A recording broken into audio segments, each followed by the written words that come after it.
이 시간 우리 함께 살펴보실 하나님의 말씀은 누가복음 1장 67절에서 마지막 80절까지 말씀입니다. 누가복음 1장 67절에서 80절까지 말씀 한 절씩 교독해서 읽겠습니다. 그 부친 사가랴가 성령의 충만함을 받아 예언하여 이르되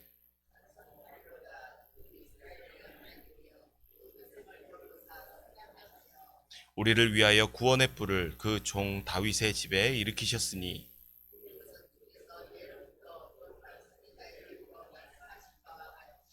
우리 원수에게서와 우리를 미워하는 모든 자의 손에서 구원하시는 일이라.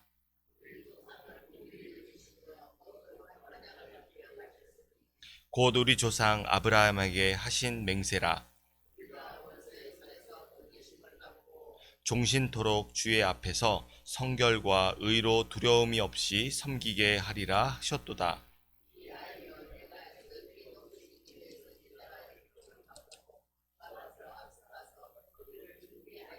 주의 백성에게 그 죄 사함으로 말미암는 구원을 알게 하리니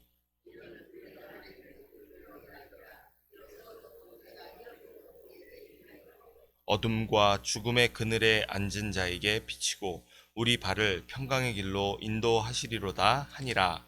아이가 자라며 심령이 강하여지며 이스라엘에게 나타나는 날까지 빈들에 있으니라. 아멘. 할렐루야. 오늘도 말씀과 기도로 하루를 여시는 모든 성도 여러분들 가운데 온 세상을 구원하신 전능하신 하나님의 그 은혜를 증거하게 하시는 성령의 은총이 가득하시는 이 시간 되시기를 간절히 소원합니다. 오늘 이 본문의 말씀을 통해 은혜를 전하는 자에게 임하는 성령의 충만함이라는 제목으로 함께 주님의 말씀 듣고 기도하는 시간 되기를 소원합니다. 지난 10달여 동안 말할 수도 들을 수도 없었던 제사장 사가랴가 자신의 가정 가운데 허락하신 아이의 이름을 유대인의 관습을 따름이 아닌 하나님께서 천사에게 계시하신 이름에 따라 요한이라는 사실을 선언하자 그의 입과 귀는 자유함을 얻게 되었습니다. 당연히 사가랴는 지난 10달 동안 말할 수 없었던 천사를 통해 계시된 그 내용을 사람들에게 전하기 힘썼을 것입니다.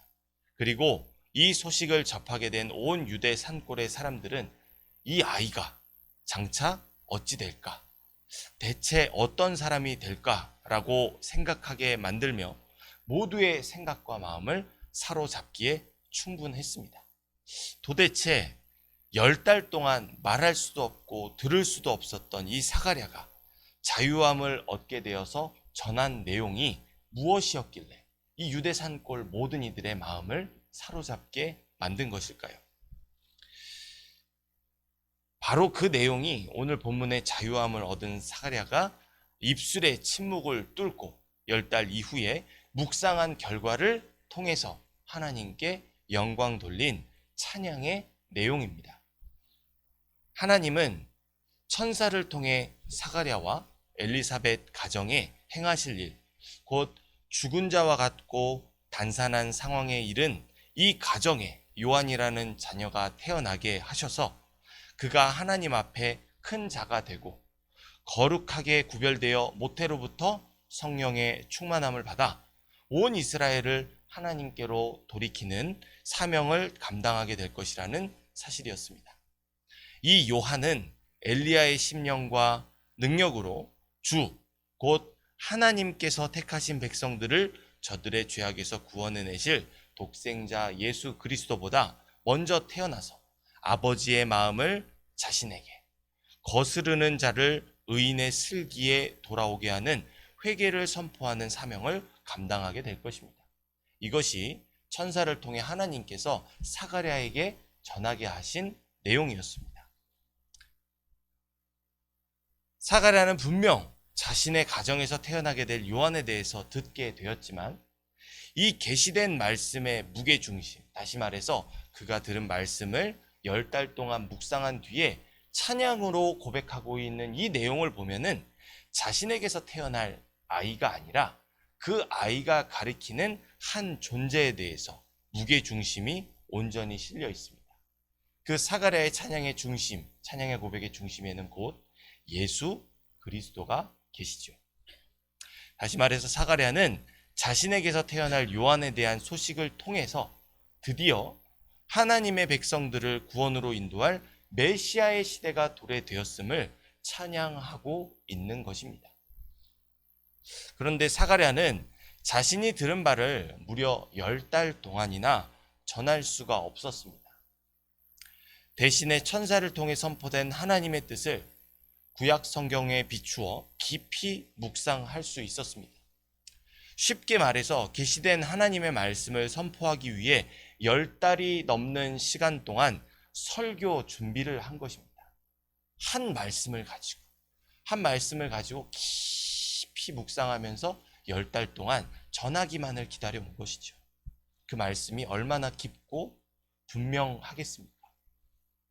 아니나 다를까 성경은 하나님께서 정하신 바로 그 묵상 기간이 마친 뒤에 입술의 자유함을 얻게 된 사가랴가 선포하는 묵상의 결론을 하나님께 영광 돌리는 찬양이라고 말하고 있습니다.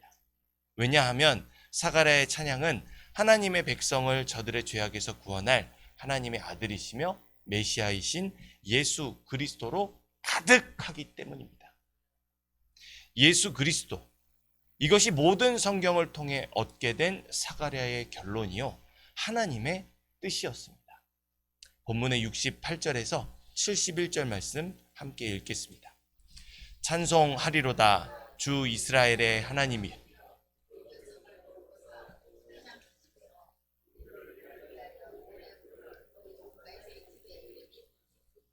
이것은 주께서 예로부터 거룩한 선지자의 입으로 말씀하신 바와 같이 우리 원수에게서와 우리를 미워하는 모든 자의 손에서 구원하시는 일이라. 아멘. 본문을 통해 사가랴가 선포하고 있는 찬양은 구약 성경을 통해 예언된 모든 말씀을 하나님의 독생하신 아들이요 메시아이신 예수 그리스도로 요약해 줍니다. 이 메시아의 오심은 아브라함과 하나님께서 맺으신 언약으로부터 시작된 신실하신 하나님의 언약의 약속에 대한 성취였습니다. 이를 위해 하나님은 다윗의 집에 구원의 뿔을 일으키셨습니다.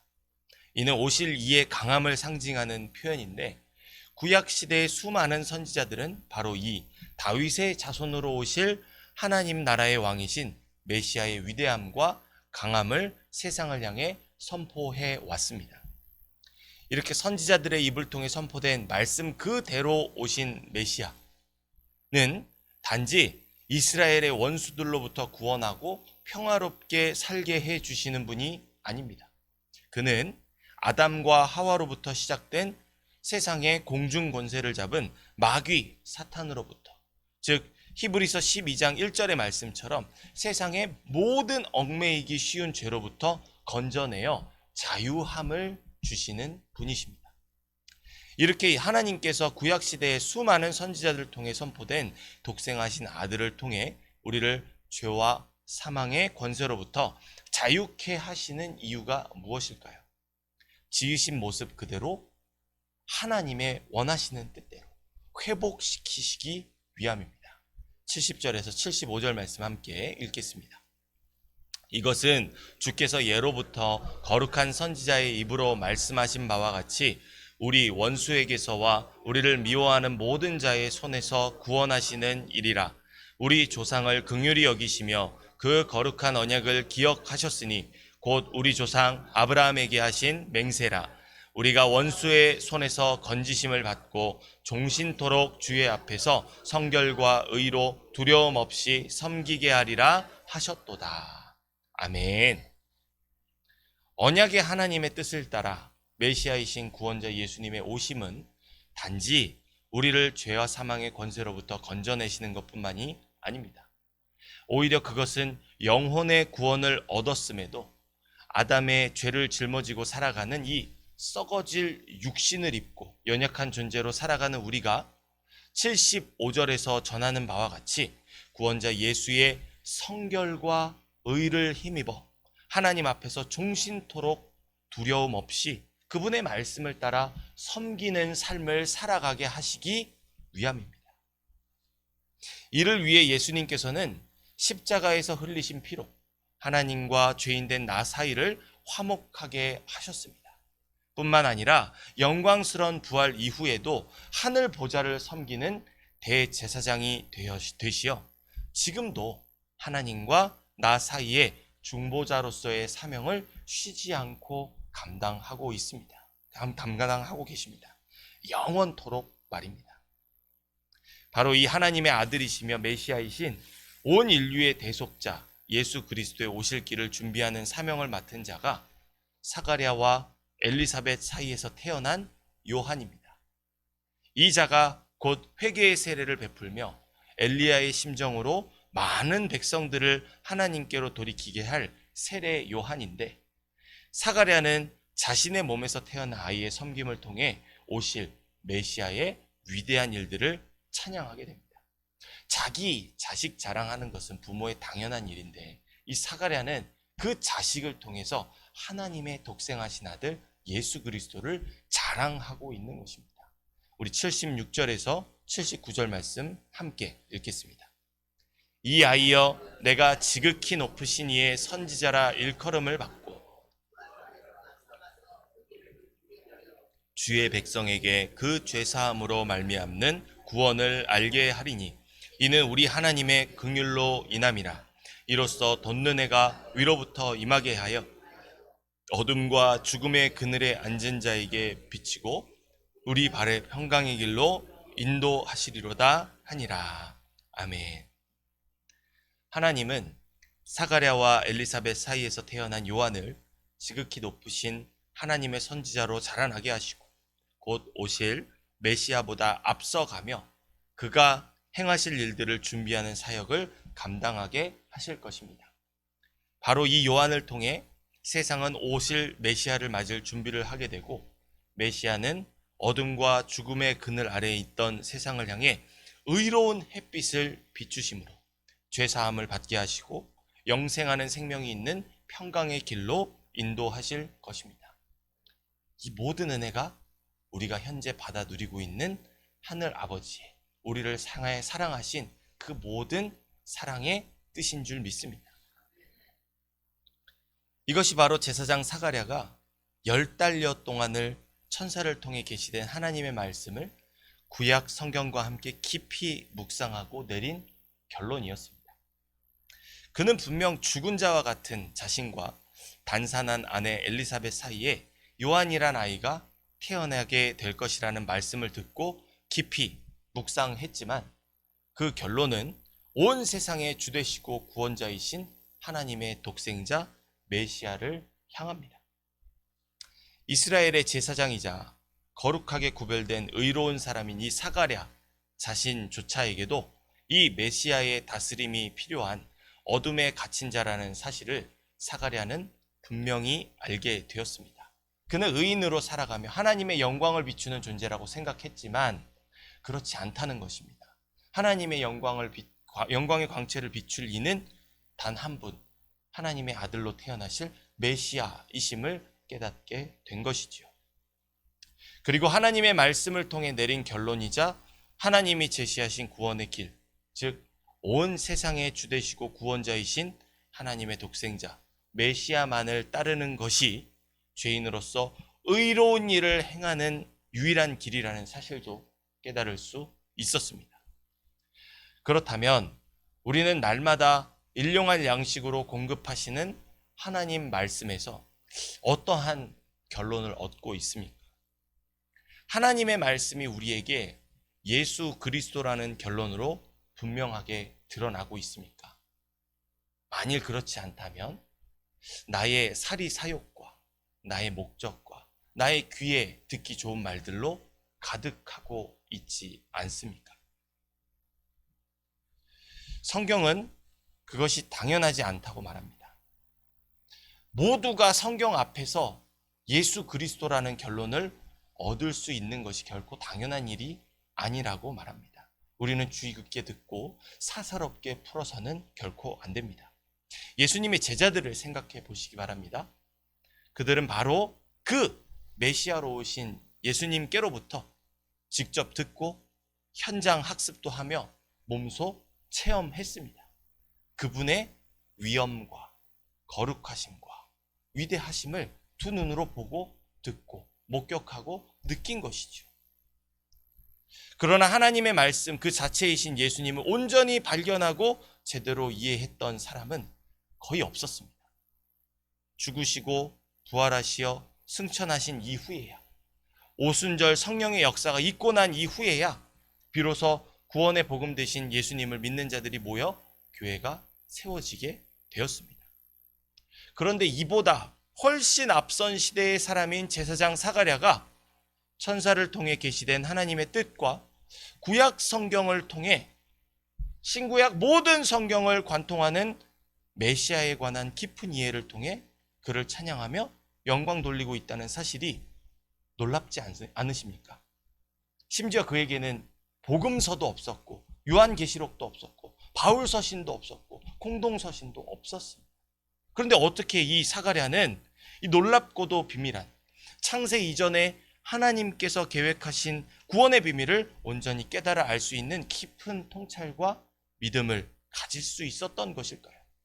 이는 사가랴처럼 하나님의 말씀 앞에선 우리에게도 반드시 필요한 요소가 아닐 수 없습니다.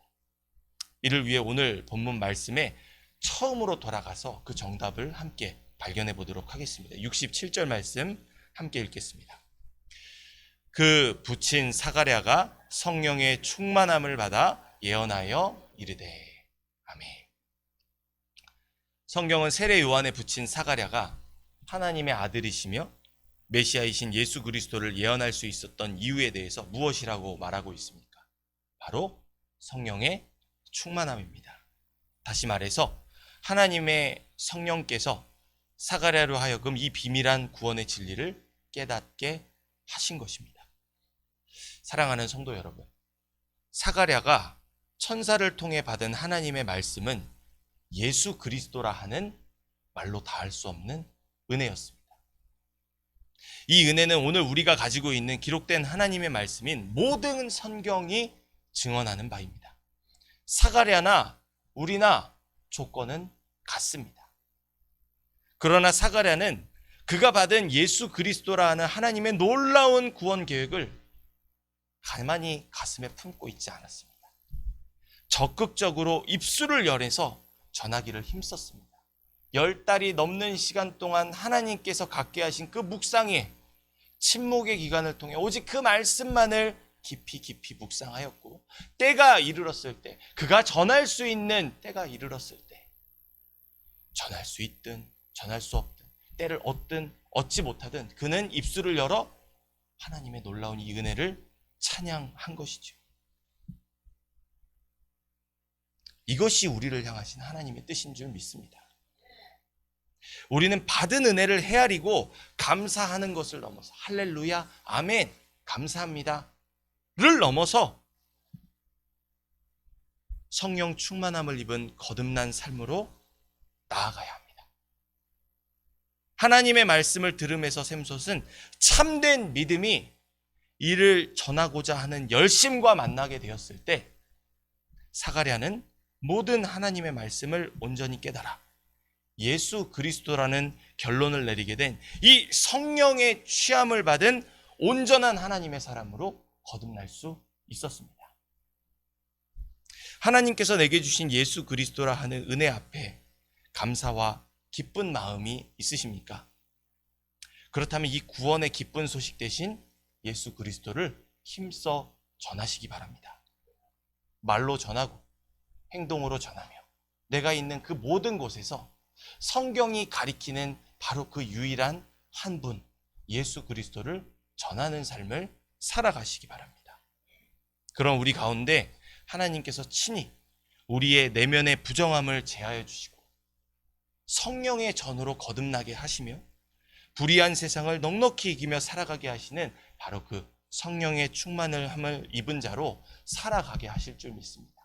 많은 이들에게 하나님을 자랑하며 구원의 은혜로 인도하게 하시는 일을 행하실 줄 믿습니다. 이 은혜가 가득한 오늘 하루의 삶을 살아가시는 모든 성도 여러분 되시기를 소원합니다. 기도하겠습니다. 자비로우신 아버지 하나님, 오늘 우리에게 받은 은혜로 만족하는 것을 넘어서 하나님의 품으신 뜻을 이 땅에서도 이루어가며 살아가게 하시도록 성령의 충만함을 사모하게 하여 주심에 감사합니다. 오순절 성령의 역사로 이미도 충만하게 부으신 그 성령의 은총이 내 안에 가득함에도 세상의 귀를 열고 세상을 탐하며 세상의 방식들을 쫓아가며 세상의 누더기와 같은 옷으로 덮어두고 성령의 충만함을 가려우며 살아왔던 우리의 연약함을 주여 용서하여 주시옵소서. 이 말씀 앞에 우리를 전하는 자로 헌신하기를 다짐하오니 아버지 하나님, 우리 안에 살아 역사하시는 그 성령의 역사가 충만하게 부릴 듯 일어나 불의한 세상의 죄악을 태우는 거룩한 성령의 불씨로 오늘 우리를 충만하게 사용하여 주옵소서. 그럼 우리의 복된 삶을 통해서 주님께만 영광 돌리는 오늘 우리의 믿음의 삶이 되기를 소원하오니 주님 아버지, 한시도 빠짐없이 우리와 동행하여 주시옵시고 홀로 영광 받아 주시옵소서. 감사드리며 이 모든 말씀 살아계신 우리 구주 예수 그리스도 이름으로 기도합니다. 아멘.